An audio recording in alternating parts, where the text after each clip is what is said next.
Dimple lucky को बहुत कुछ बोले जा रही थी। लकी भी उसकी बातें सुन रहा था। लकी देख पा रहा था कि डिम्पल कितनी बदल गई थी। उतने में लकी का फोन बजा। लकी ने फोन उठाया और वो कुछ बोलता उससे पहले ही सामने से आवाज आई, बहुत हो गया लक्ष्मण, अब बस जल्दी से घर आ जाओ। यह आवाज सुनते ही लकी एक पल में उसे पहचान गया। उसके दिमाग से डिम्पल के सारे ख्याल चले गए और सिर्फ उस आवाज को सुनकर ही उसकी आंखें भीग गई। लकी फोन पर उसकी मां की आवाज पहचान गया था। मैं जल्दी आ जाऊंगा मां, बस पढ़ाई खत्म होते ही आ जाऊंगा, लकी ने कहा। उसकी आंखें डबडबा आई थी। इससे पहले कि वो आगे और कुछ बोल पाता, उसकी मां ने कहा, बस अब कितना पढ़ेगा, तू अब जल्दी से आ जा, मैंने तेरे लिए एक लड़की भी ढूंढ रखी है, मां ने कहा। और ये सुनते ही लकी के होश उड़ गए। वो डिम्पल के सदमे से अभी बाहर भी नहीं निकला था और उसकी माँ उसके लिए लड़की ढूंढ रही थी। माँ मैं अभी क्लास में हूँ, आपको थोड़ी देर बाद फोन करता हूँ, लकी ने आगे की बात से बचने के लिए कहा और फोन रख दिया। फिर वो क्लासरूम में आ गया। लकी तुम ठीक हो ना, साक्षी ने लकी के कंधे पर हाथ रखते हुए पूछा। उसे सच में लकी की चिंता हो रही थी। लकी ने उसकी ओर देखा और मुस्कुरा दिया। साक्षी ने हल्के हाथ से उसके कंधे को सहलाया और बोली, देखो वैसे अब इसमें पछताने जैसी कोई बात नहीं है। डिम्पल का असली चेहरा हम दोनों के सामने आ गया है। अगर ये थोड़ी देर बाद आता ना तो दर्द ज्यादा होता, इसलिए जो हुआ ठीक ही हुआ। तुम्हें ऐसी लड़की के लिए परेशान नहीं होना चाहिए लकी, कोई जरूरत नहीं है तुम्हें दुखी होने की। लकी ने सिर्फ हाँ में अपना सिर हिलाया और अपनी मुस्कान को और थोड़ा सा बड़ा कर लिया। साक्षी के उसके कंधे पर हाथ रखने की वजह से लकी को अच्छा महसूस हो रहा था। कम से कम उसके आसपास कोई तो था जिस पर वो विश्वास कर सकता था। हाँ यार तू चिंता मत कर, तुझे इस डिम्पल से भी अच्छी लड़की मिलेगी, देख लेना, प्रीतम ने दूसरी तरफ से उसके कंधे को थपथपाते हुए कहा। लकी को अब सचमुच काफी अच्छा लग रहा था।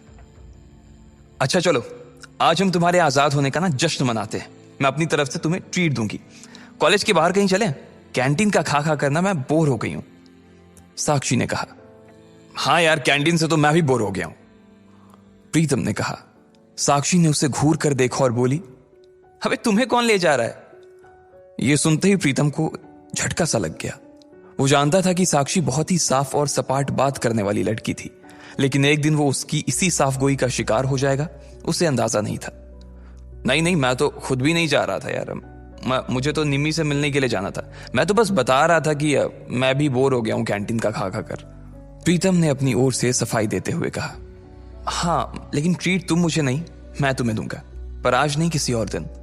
और इस बार हम उस चमन पाव भाजी वाले के पास नहीं जाएंगे, उससे थोड़ी दूरी पर सामने वाली लेन में जो रेस्टोरेंट है ना, सन एंड मून, वहां चलकर खाना खाएंगे, लकी ने कहा और अपनी जगह से खड़ा हो गया।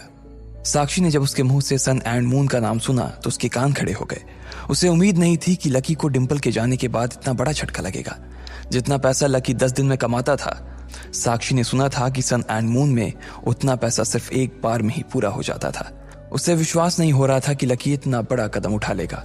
वो झिझक कर हंस पड़ी और बोली, हाँ ठीक है, मतलब ठीक है, मैं इंतजार करूंगी। वैसे तुम्हें एक बात बताऊं लकी, मैं ना अभी तक सन एंड मून के अंदर गई नहीं हूं। साक्षी के चेहरे पर हल्की सी शर्म आ गई थी। साक्षी को लगा कि लकी ने सिर्फ जज्बात में बहकर यह बात बोल दी थी कि वो उसे सन एंड मून में ट्रीट देने वाला था, लेकिन उसे मालूम नहीं था कि वो साक्षी को जिंदगी भर भी अगर वहां खिलाता तो भी उसकी जायदाद पर कोई असर नहीं होने वाला था। ठीक है तो फिर मिलते हैं, फिर बाय लकी, साक्षी ने कहा और वहां से निकल गई। इधर प्रीतम और उसके दूसरे दोस्त भी उसे अपने साथ लेकर कैंटीन की ओर आ गए। जैसे ही वो कैफेटेरिया में दाखिल होने वाले थे, अचानक से गर्वित रुक गया। उसकी आंखें उसके फोन पर गड़ी हुई थी और एक पल के लिए फोन को देखने के बाद गर्वित ने कहा, भाई साहब ये अमित ने ग्रुप चैट पर अपनी फजीहत करवा ली यार। खोलो अपना ग्रुप चैट, खोलो अपना हॉस्टल वाला ग्रुप, देखो क्या लिखा है इसने। लकी और प्रीतम ने तुरंत अपना फोन निकाला और हॉस्टल वाला ग्रुप खोल लिया। हालांकि लकी ने हॉस्टल छोड़ दिया था और सिर्फ डिम्पल की वजह से वो एक छोटे से कमरे में रहने के लिए आ गया था, फिर भी उसने हॉस्टल का ग्रुप नहीं छोड़ा था और न ही प्रीतम और गर्वित उसे ग्रुप छोड़ने देना चाहते थे। गर्वित की बात सुनते ही तुरंत लकी और प्रीतम ने अपनी जेब से फोन निकाला और देखा। अरे बाप रे, कितना बड़ा गधा है ये, लकी ने उन दोनों से कहा। अमित ने उस ग्रुप में एक मैसेज भेजा हुआ था जिसमें लिखा था, दोस्तों आज से तुम्हारा भाई अमित सबके सामने ये ऐलान करना चाहता है कि तुम्हारा भाई फिर से सिंगल से मिंगल हो गया है। सबके सब जल्दी आओ हॉस्टल। आज का लंच तुम्हारे भाई की तरफ से है। चलो अच्छा है, किसी को तो लड़की मिली, वैसे भी इसका अकेलापन झेला नहीं जा रहा था। लकी ने कहा, चलो चलो हॉस्टल चलते हैं, साले की आज जमकर खींचेंगे। प्रीतम ने कहा। गर्वित और प्रीतम तो आगे बढ़ गए, लेकिन लकी वहीं रुक गया था। वो उनके साथ आने में थोड़ा सा झिझक रहा था। अबे क्या हुआ, तू क्यों रुक गया, भूख नहीं लगी है? गर्वित ने पूछा। लगी है यार, पर तुम लोग जाओ, मैं यहीं कुछ खा लूंगा। लकी ने अपनी नजर बचाते हुए जवाब दिया। अरे अब यहां किसके साथ खाएगा? तेरे साथ खाने वाली तो भी किसी और के साथ खा रही है, इसलिए चलना भाई, हमारे साथ खा लेना। वैसे भी अमित ने पूरे ग्रुप को बुलाया है, और पूरे ग्रुप में तू भी तो आता है। प्रीतम ने कहा। हां, पर लकी के पास इससे आगे कहने को कुछ नहीं बचा था। उसका मन तो उन दोनों के साथ जाने का बहुत कर रहा था, पर वो फिर से हॉस्टल नहीं जाना चाहता था। अब वो हॉस्टल का हिस्सा नहीं रह गया था, इसलिए उसे लग रहा था कि वहां खाना ठीक नहीं था। भाई मुझे मालूम है तू क्या सोच रहा है, लेकिन तुझे मालूम है कि हम क्या सोच रहे हैं? गर्वित ने कहा। क्या सोच रहा? लकी ने उत्साह में पूछा। प्रीतम और गर्वित दोनों मुस्कुराने लगे और लकी को देखकर बोले, आज के आज ही हम तेरा कमरा खाली कर देंगे। गर्वित ने कहा। क्यों खाली कर दोगे? लकी ने पूछा। क्योंकि तू फिर से हमारे साथ रहने के लिए आने वाला है साले। प्रीतम ने खुशी से उसके कंधे पर हाथ रखा और उसे खींचकर अपने साथ लाने लगा। लकी ये बात सुनकर खुश हो गया था। उसे लग रहा था कि डिंपल के जाने के बाद उस कमरे में वो अकेला हो जाएगा, लेकिन जब उसके ये दोस्त जिंदा थे तब तक वो उसे अकेले नहीं छोड़ने वाले थे। थैंक्स यार, तुम लोग हो तो मैं। इसके आगे लकी कुछ कह नहीं पा रहा था, लेकिन उसकी आंखों में दोस्तों के लिए प्यार साफ नजर आ रहा था। थोड़ी देर बाद जब वो तीनों हॉस्टल पहुंचे तो उन्होंने देखा कि एक लड़का और एक लड़की एक साथ एक पलंग पर हाथ पकड़कर बैठे हुए हैं। अरे तुम लोग वापस आ गए? अमित ने चौंकते हुए लड़की का हाथ छोड़ा और तीनों को देखने लगा। अमित का कद हॉस्टल के बाकी लड़कों से लंबा था। उसका शरीर दुबला और सुडौल था। वो खेल कूद में बहुत अच्छा था। बेबी ये मेरे दोस्त हैं। दोस्तों ये मेरी बेबी, मेरा मतलब है मेरी गर्लफ्रेंड है रोशनी, म्यूजिक सीख रही है। अमित ने कहा और रोशनी ने सबको हाई किया। फिर अमित बोला, रोशनी ये मेरे रूममेट्स हैं, गर्वित, प्रीतम और लकी। लकी अब हमारे साथ नहीं रहता, लेकिन हमारे दिल में अभी भी जिंदा है लकी, है ना लकी? अमित ने थोड़े मजाकिया अंदाज में कहा। हाँ अमित भाई, पहले नहीं रहते थे, लेकिन अब भाई साहब हमारे साथ फिर से रहने के लिए आ रहे हैं, इसलिए आपने इनके बिस्तर पर जो वे प्रोटीन के डब्बे जमा रखे हैं ना, उन्हें जरा हटा लीजिए। गर्वित ने कहा। यह सुनते ही अमित का चेहरा खुशी से खिल गया। वो चाहता तो यही था कि लकी, जो कि उन सबकी जान था, वापस आ जाए, लेकिन वो ऐसे अचानक से वापस क्यों आ रहा था इस बात का उसे अंदाजा नहीं था। इसलिए उसने पूछा, पर क्या हुआ भाई, लैंडलॉर्ड से लड़ाई वड़ाई हो गई क्या? नहीं यार, ऐसा कुछ नहीं है, लकी ने धीमी आवाज में कहा। प्रीतम समझ गया था कि लकी को आगे की बात करने में शर्म आ रही थी, इसलिए इससे पहले कि अमित आगे कुछ बोलता, प्रीतम ने उसका बचाव करते हुए कहा, अरे भाई लाइफ है, कभी धूप कभी छांव, चलता रहता है, तू ज्यादा सवाल मत कर यार, पलंग खाली कर यार जल्दी। प्रीतम ने कहा और रोशनी की ओर इशारा कर दिया। अमित समझ गया था कि वो उसके सामने इस बारे में कुछ बात नहीं करना चाहता था। अमित ने भी कुछ नहीं कहा और उन पांचों के बीच एक खामोशी छा गई। अमित ने उस चुप्पी को तोड़ते हुए कहा, चलो तो फिर आज रॉबिन्स कैफे पर खाना खाने के लिए चलते हैं, रोशनी की रूममेट भी आने वाली है, तुम्हें और किसी को बुलाना है? लकी तो डिंपल को बुला देना, वो भी आ जाएगी। अमित ने जैसे ही ये कहा, गर्वित और प्रीतम उसे गुस्से से देखने लगे। प्रीतम ने तो अपना सिर ही पकड़ लिया था। अमित की मोटी बुद्धि में उसके छोटे छोटे इशारे कभी नहीं घुस सकते थे, ये बात वो अच्छी तरह से समझ गया था। इधर लकी और डिंपल के बारे में सिर्फ उन तीनों को ही नहीं, बल्कि पूरे हॉस्टल को पता था।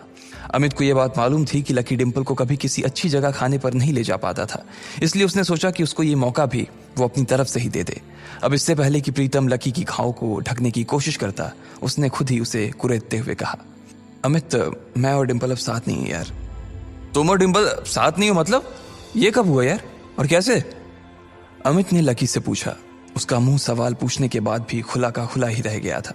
अब जो हो गया सो हो गया ना यार, सब आज ही जानना है क्या तेरे को? गर्वित ने उसे फटकारते हुए कहा। अमित समझ गया था कि इस बारे में बात करने के लिए सही मौका नहीं था। अमित हमें निकलना चाहिए यार, मेरी रूममेट्स का मैसेज आया है कि वो लोग निकल चुकी हैं। वो लोग पहले से ही बहुत भूखी हैं, और अगर हमने उन्हें वेट कराया ना तो वो मुझे ग्रिल करेंगी यार। रोशनी ने कहा। हाँ अब ऐसा है तो प्रीतम जी, गर्वित जी और लकी जी, आप अपने अपने कपड़े बदलो। प्रीतम तू लकी को कुछ बढ़िया से दे देना यार, और प्लीज सब लोग जल्दी तैयार हो जाओ, हम लोग बाहर इंतजार कर रहे हैं। अमित ने कहा और रोशनी का हाथ थाम कर बाहर आ गया। इधर प्रीतम ने कमरे का दरवाजा बंद कर लिया था। अमित और रोशनी कमरे के बाहर थे, जहां अमित बार बार कमरे के दरवाजे की ओर देख रहा था। वहीं रोशनी अपने हाथ बांधे और मुंह फुलाए बरामदे के उस पार देख रही थी। जब अमित की नजर रोशनी पर पड़ी तो वो समझ गया कि कोई तो बात थी। जिस तरह से वो हाथ बांध कर खड़ी थी, उससे साफ समझ आ रहा था कि रोशनी को किसी बात पर तो गुस्सा आ रहा था। क्या हुआ बेबी, कुछ हुआ है क्या? अमित ने पूछा। नहीं कुछ नहीं यार, बस ऐसे ही, रोशनी ने कहा और अपना चेहरा दूसरी ओर घुमा लिया। बोलो ना बेबी, क्या हुआ? मेरी कोई बात बुरी लग गई क्या आपको? अमित ने फिर से पूछा। रोशनी ने एक बार के लिए उसे देखा और फिर एक गहरी सांस लेते हुए बोली, तुम्हें ऐसा नहीं लगता कि तुम्हारे ये जो रूममेट्स हैं ये बहुत ही एवरेज हैं? मतलब तुम खुद को देखो ना गर्वित की शक्ल अच्छी है, ना प्रीतम की पर्सनालिटी में कोई अपील है, और चलो लकी तो फिर भी थोड़ा बहुत अच्छा लगता है, लेकिन वो जिस तरह से रहता है, जिस तरह के कपड़े पहनता है, उससे साफ दिखता है कि उसकी जेब टाइट है। अब ऐसे लोगों को मैं अपने रूममेट्स के सामने कैसे ले जाऊंगी यार, बताओ? अमित को उसकी बात सुनकर मन ही मन काफी अजीब लगा। हम सिर्फ खाना खाने ही तो जा रहे हैं, हम कोई ब्लाइंड डेट थोड़ी सेट कर रहे हैं इनके और तुम्हारे रूममेट्स के बीच, तो तुम फिर इतना परेशान क्यों हो रही हो? तुम्हें ऐसा लग रहा है कि मेरे रूममेट बाहर इतनी दूर इतनी धूप में सिर्फ खाने के लिए आ रही हैं? अमित तुम सच में डम्ब हो। अरे उन्होंने भले ही मेरे फेस पर ये बात ना कही हो, लेकिन मैं जानती हूं ना कि वो सिर्फ तुम्हारे रूममेट्स के लिए मिलने आ रही हैं। क्या पता किसी को कोई पसंद आ जाए तो।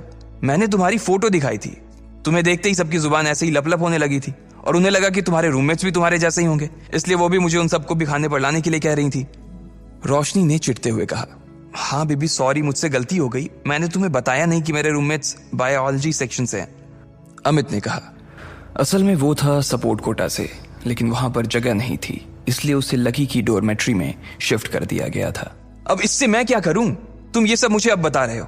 मैं लंच ही कैंसिल कर देती हूँ, बोल दूंगी कि अमित का ट्रेनिंग सेशन शुरू हो गया है। रोशनी ने फिर से चिढ़ते हुए कहा। अरे नहीं यार नहीं, प्लीज ऐसा मत करो। अमित ने उसके आगे हाथ जोड़ते हुए कहा। अगर ऐसा हो जाता तो प्रीतम और गर्वित उसकी नाक में दम कर देते।